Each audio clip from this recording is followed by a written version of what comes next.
Bienvenidos a Metabolismo TV, tu fuente de información correcta sobre el metabolismo y la salud. Estábamos hablando de cómo se creó esta teoría de las calorías, donde básicamente este señor Clement, francés, pues estaba estudiando el carbón que se utilizaba como energía para mover las turbinas de los trenes.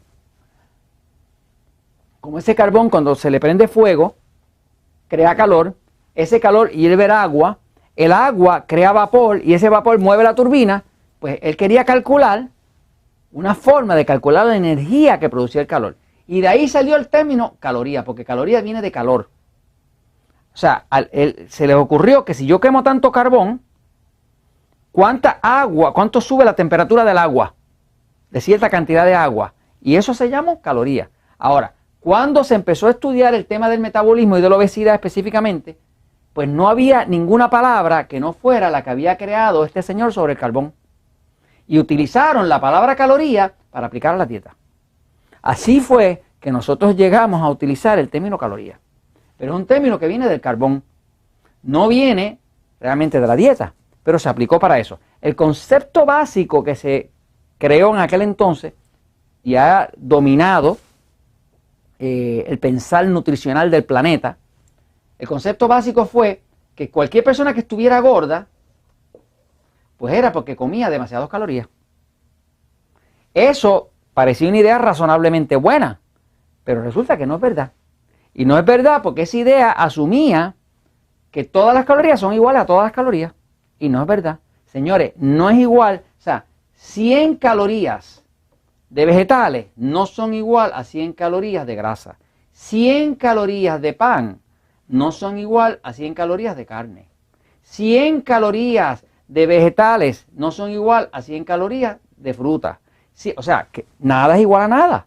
Entonces, no se estaba tomando en consideración cuando se empezó a aplicar esto de las calorías, el hecho de que cada alimento tiene un impacto hormonal distinto sobre el cuerpo. Por ejemplo, si yo me como 100 calorías de pan, pues esas calorías de pan obligan a mi páncreas a crear insulina. Cuando crea insulina voy a engordar. Pero si yo me como 100 calorías de queso, que es una proteína, pues son 100 calorías, pero no obliga a mi páncreas a crear insulina. No mucha, por lo menos. Por lo tanto, no voy a engordar con el queso, pero sí voy a engordar con el pan. O sea, que toda esta teoría, pues hacía lógica si tú miraras el cuerpo como si el cuerpo fuera una caldera, como si el cuerpo fuera la caldera de ese tren. Y si el cuerpo estuviera corriendo con carbón, perfecto. Pero la realidad es que la teoría de las calorías no hace sentido. Además, no solamente que no haga sentido, es que no tiene resultado. No funciona. No funciona. Llevamos más de 40 años contando calorías, todo el mundo está más gordo y toda la población, más un diabético, alguien obeso, le dicen, cuenta calorías.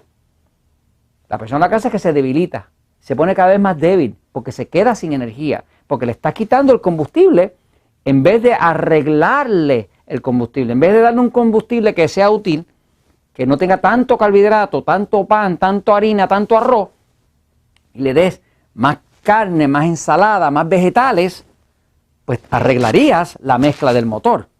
Pero mientras tú estés pensando en términos de que todas las calorías son iguales a todas las calorías, eso es una mentira, porque todas las calorías no son iguales. Entonces, básicamente, esta teoría de las calorías es una falsedad. Ahora, lo que pasa es que cuando una persona empieza a comer menos, pues se le hace daño al cuerpo. En un próximo episodio les quiero explicar el daño. Aquí les estoy explicando esto de las calorías es una mentira. Basta ya. Está bueno de seguir con esta tontería de las calorías. La realidad es que a algunas personas la dieta de calorías les funciona. Pero señores, no le funciona de forma permanente a la mayoría. Así que yo conozco personas que me dicen, no, yo hago una dieta de calorías y yo bajo de peso. Ahora, el tema no es si bajas de peso, ¿ok? Puedes bajar de peso. ¿Bajas de peso y quedas con energía? ¿O bajas de peso y lo que perdiste fue la musculatura y te quedaste sin energía? Así que en un próximo episodio quiero explicarle un poquitito más del daño que puede hacer una dieta de calorías cuando es mal empleada y no se toma en cuenta el metabolismo, que es lo importante. Esto se los comunico, pues, porque la verdad siempre triunfa.